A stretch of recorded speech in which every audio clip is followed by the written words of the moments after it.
Alright, what exactly happens in Book 2 of Lord of the Mystries, Circle of Inevitability? Major spoiler warning. So skip if you don't want to be spoiled. First things first, the story takes place 6 years after the events of Book 1 or after Klein went to sleep. We meet our main character, Lumian Lee, who's in Cordu village somewhere in the southern region of Intis. He's telling a story of how he helped a man with a strange bluish-black mark in his chest get a proper burial. This was the mark of the Fool.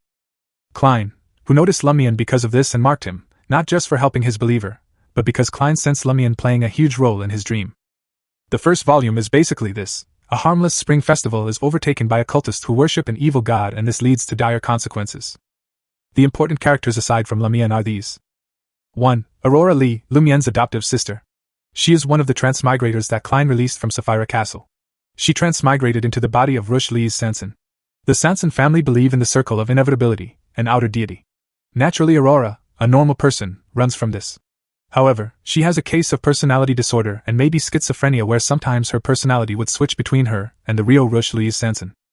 This was made worse by a group of characters who will be important later called the April Fools. As Aurora is traveling, she runs into 13-year-old Lumian, and he doesn't leave her side, so she decides to adopt and raise him. They end up in Cordu village where the story takes place. While Aurora's there, her split personality starts spreading worship of inevitability. 2. Madame Pualis. Madame Pualis, who is a believer of the mother goddess of depravity, was also in Cordu to do her occult shit. Specifically, she wanted to create her Paramitha, which is like a ritual process. Something to do with the villain pathway. 3. The Padre and his entourage. Guillaume Benit, a padre of a cathedral of the Eternal Blazing Church, and his brother, Pons Benit, were converted to believers of the Circle of Inevitability.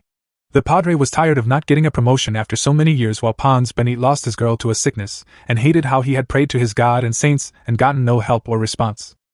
Alright, as of now these are the important parties. The padre's party wants to do a ritual for the descent of a Sequence 1 Archangel of the Inevitability pathway into the real world, bypassing the world barrier. To do this, they decide to hijack a festival known as Lent.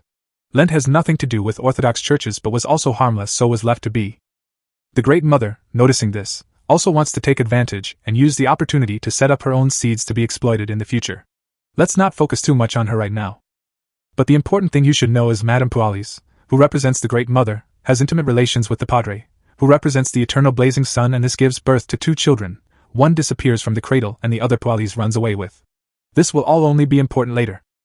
Back to the Padre and their plan. While planning their ritual for Termaboro's descent, the Sequence 1 angel, the worst 2 people who could have noticed this earlier than everyone else notice. That is Adam and Aman. Adam, being the goat he is, doesn't immediately stop this ritual. He sees this situation can be exploited to great benefits for Earth. However, it's a big and risky gamble, but it's Adam. Who else but him can take such a risk? Who else but Adam can dream to accomplish as much? Truly, only visionary Adam is capable of this. Adam decides to let the ritual proceed, but he tweaks it so it's not completely successful. So, everything for the ritual is set up. The heretics have succeeded in taking over Lent, and the vessel for Termaboros was none other than Lumian.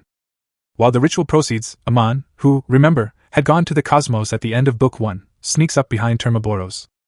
Back to the ritual, Aurora shoves Lumian off of the altar and replaces him, but she was not prepped to be the vessel. Her body splits apart into flesh pieces. Lumian, seeing this, naturally has a very strong emotional reaction. Remember, he was marked by Klein, so this amount of distress in Lumian causes Klein to cast his gaze over, yes. Even though he's in a dream battle with Celestial Worthy, they can still see and influence the real world to some extent. Klein obviously sees what's going on and he's like, oh shit. So he significantly injures Termaboros, the Sequence 1 Archangel mid-descent. Of course, Klein noticed Aman and Adam's involvement, however, he tacitly works with them. He seals the injured Termaboros and Aman inside of Lumian so that Aman can consume him. Yes, the inevitability pathway is interchangeable with the mystery pathways. Klein also seals the souls of the other Cordu villagers who were sacrificed during Lent inside of Lumian, including Aurora. After all these events, Lumian enters a dream. And due to the effects of the powers of inevitability, Lumian and the surrounding region of Cordu enter a localized time loop, and they become circle inhabitants.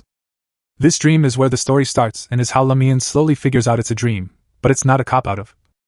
He woke up and it was all a dream.